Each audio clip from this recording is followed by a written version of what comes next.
It sounds like you don't think the hypothesis of a link between vaccines and autism is completely irrational. When I first heard that there was a link between autism and vaccines, I thought, well, that's silly. Really, I mean, I tended to dismiss it just on the superficial kind of reading, or, just reading what was in the papers, no offense to the media. So when I first heard about it, I thought, well, that doesn't make sense to me. The more you delve into it, if you look at the basic science, if you look at the research that's been done in animals, if you also look at some of these individual cases, and if you look at the evidence that there is no link, what I come away with is the question has not been answered. This is the time when we do have the opportunity to understand whether or not there are susceptible children, perhaps genetically, perhaps they have a metabolic issue, mitochondrial disorder, immunological issue, that makes them more susceptible to vaccines, plural, or to one particular vaccine, or to a component of vaccine, like mercury. So we now, in these times, have to, I think, take another look at that hypothesis, not deny it. And I think we have the tools today that we didn't have 10 years ago, that we didn't have 20 years ago, to try and tease that out and find out if indeed there is that susceptible group. Why is this important?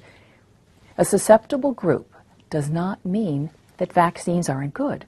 What a susceptible group will tell us is that maybe there is a group of individuals or a group of children that shouldn't have a particular vaccine or shouldn't have vaccine on the same schedule. I do not believe that if we identified a susceptibility group, if we identified a particular risk factor for vaccines, or if we found out that maybe they should be spread out a little longer, I do not believe that the public would lose faith in vaccines. I think people understand a polio epidemic. I think they understand a measles epidemic. I think they understand congenital rubella. I think they understand diphtheria. Nobody's going to turn their back on vaccines, but it is the job of the public health community and of physicians to be out there and to say, yes, we can make it safer because we are able to say this is a subset. We're going to deliver it in a way that we think is safer.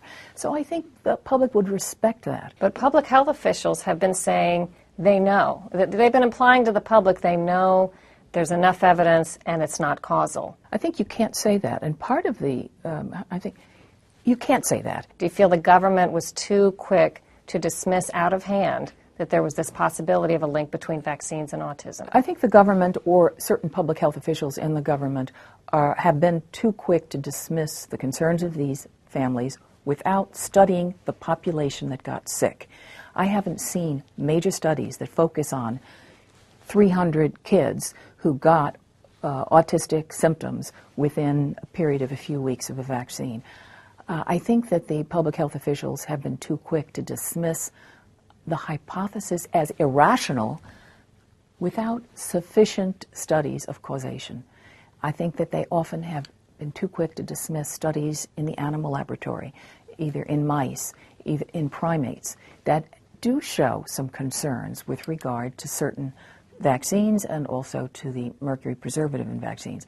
The government has said in a report by the Institute of Medicine, and by the way, I'm a member of the Institute of Medicine. I love the Institute of Medicine, but a report in 2004, it basically said, do not pursue susceptibility groups.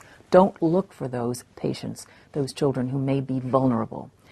I really take issue with that conclusion. The reason why they didn't want to look for those susceptibility groups was because they're afraid that if they found them, however big or small they were, that would scare the public away. First of all, I think the public's smarter than that. The public values vaccines, but more importantly, I don't think you should ever turn your back on any scientific hypothesis because you're afraid of what it might show.